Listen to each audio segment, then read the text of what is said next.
কথায় বলে টাকা যার দুনিয়া তার, তবে সম্প্রতি ব্যতিক্রম দেখা যাচ্ছে বাংলাদেশে। হাতে টাকা আছে কিন্তু কিনতে পারছেন না মেট্রো রেলের টিকিট। টাকা জমা দিতে গেলে তা আবার ফেরত দিচ্ছে মেশিন। আবার এটিএম বুথ থেকেও চাইলেই টাকা জমা দেওয়া বা উত্তোলন করা যাচ্ছে না। বাজারে আসা নতুন নোট নিয়ে এরকম বেকায়দায় পড়তে হচ্ছে গ্রাহকদের।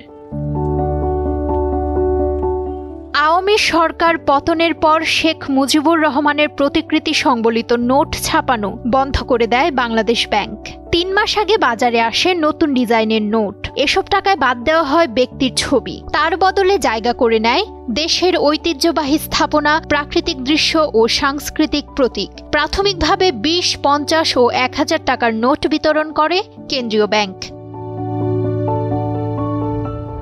মুশকিল হলো সেসব নোট চিনতে পারছে না স্বয়ংক্রিয় মেশিনগুলো। মূলত মেশিনগুলোতে নোট শনাক্ত করার সেন্সর থাকে। মেশিনের প্রোগ্রামে নতুন নোটের রং, আকার, ইউনিক ফিচারের উল্লেখ না থাকলে পুরনো সেন্সর তা চিনতে পারে না।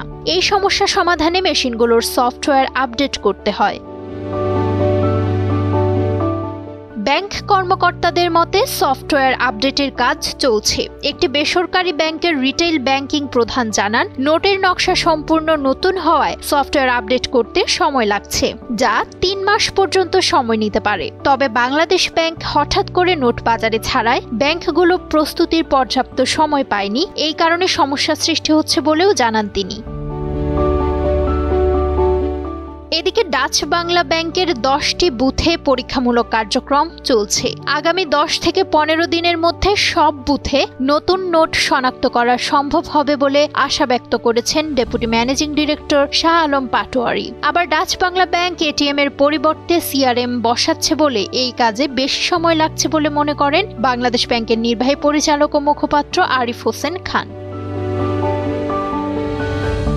অর্থনীতিবিদদের মতে এমন বড় কারিগরি পরিবর্তনের আগে ব্যাংকগুলোর সাথে সমন্বয় না করায় এই সমস্যা দেখা দিয়েছে। এতে ভোক্তাদের ভোগান্তি যেমন বাড়ছে, তেমনি ব্যাংকগুলোরও প্রযুক্তিগত চ্যালেঞ্জ মোকাবেলা করতে হচ্ছে।